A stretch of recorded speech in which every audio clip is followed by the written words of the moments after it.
Bonjour à tous et je suis ravie de vous retrouver pour cette nouvelle vidéo de la série Mythbusters. Ici on détruit les mythes, tout ce qui est fausses croyances, des idées reçues sur l'éducation des enfants. Je suis là pour vous aider à comprendre pourquoi tout ça c'est du passé et il faut passer à autre chose. Et aujourd'hui j'avais envie de m'attaquer à une légende assez connue. C'est le genre de phrase que vous avez peut-être déjà entendu prononcer par une tante, quelqu'un, un ami de la famille, une personne qui vous a connu tout petit et qui vous dira peut-être qu'il faut acheter à votre enfant, maintenant qu'il s'apprête ou qu'il commence à faire ses premiers pas, de bonnes chaussures.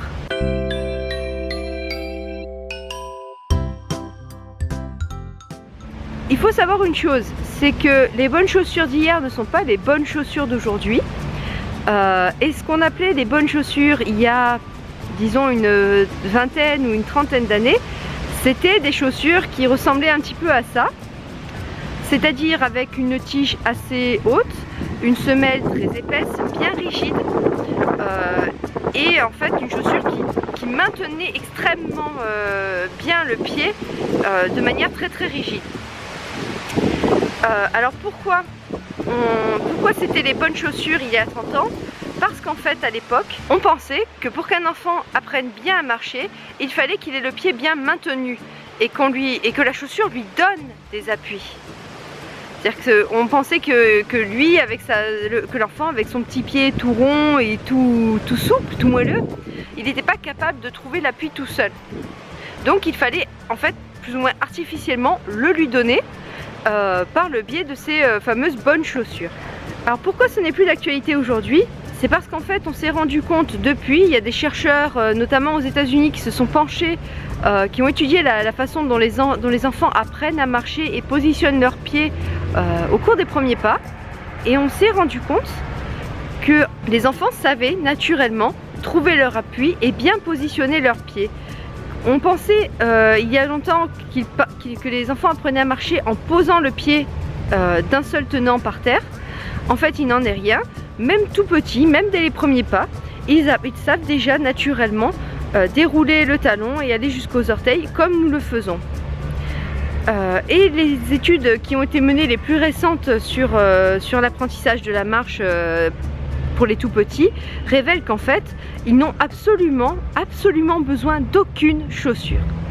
Ils savent naturellement positionner leurs pieds, ils savent naturellement trouver les bons appuis, et en fait nous, notre rôle c'est simplement de leur donner les moyens de le faire librement, c'est-à-dire de ne pas entraver leur mouvement.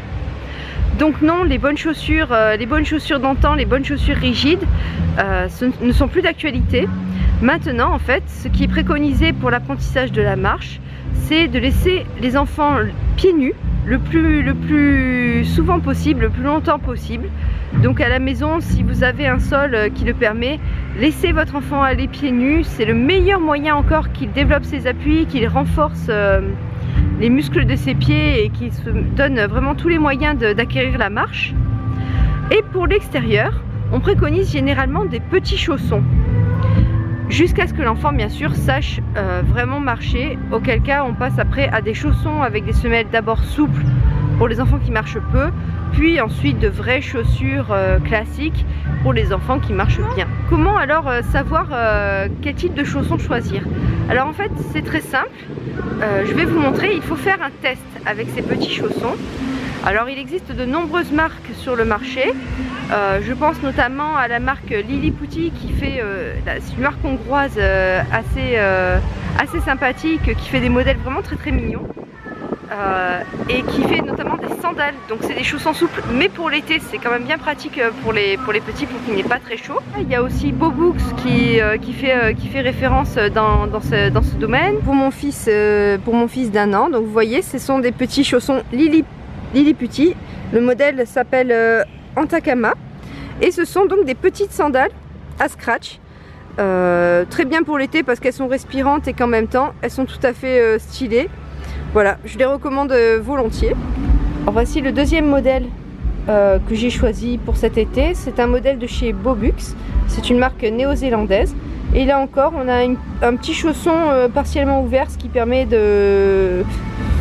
qui fait que bébé n'aura pas trop chaud avec. Et donc je vous montrais le fameux test pour vérifier qu'un chausson est bien un chausson souple, parce que parfois les modèles ont l'air d'être souples mais ils ne le sont pas. Voilà, vous devez pouvoir faire ça, clairement le plier en deux, vraiment sans aucune difficulté, et là vous êtes sûr que c'est un bon chausson souple qui permettra à votre enfant d'avoir le pied protégé pendant qu'il fait ses premiers pas, tout en acquérant des bons appuis pour la marche. Ce qui est important, c'est que le chausson soit très souple, qu'il soit en cuir, mais on en trouve aussi en 100% coton, et qui permettent à l'enfant vraiment d'avoir toute sa liberté de mouvement. Et alors je vais vous donner une petite astuce pour bien acheter les chaussons de bébé. Il suffit tout simplement de prendre le pied de bébé, le poser à plat sur une feuille, vous tracez un trait au niveau du gros orteil, au niveau de l'arrière du talon, et vous mesurez l'espace entre les deux, en veillant bien sûr au moment de prendre la mesure à ce que les orteils soient bien à plat. Vous prenez votre mesure et là normalement vous n'avez plus qu'à vous reporter au tableau de taille des différentes marques pour savoir quelle est la taille exacte de chaussons que vous devez acheter pour votre enfant. Alors je vous remercie d'avoir regardé cette vidéo. N'hésitez pas à vous abonner, à vous inscrire à la page Facebook du blog parentsdébutants.com, à aller sur le blog. Si vous aimez ce que vous avez entendu, likez, mettez un petit pouce, voilà, parlez-en autour de vous, et je vous retrouve très vite. À bientôt.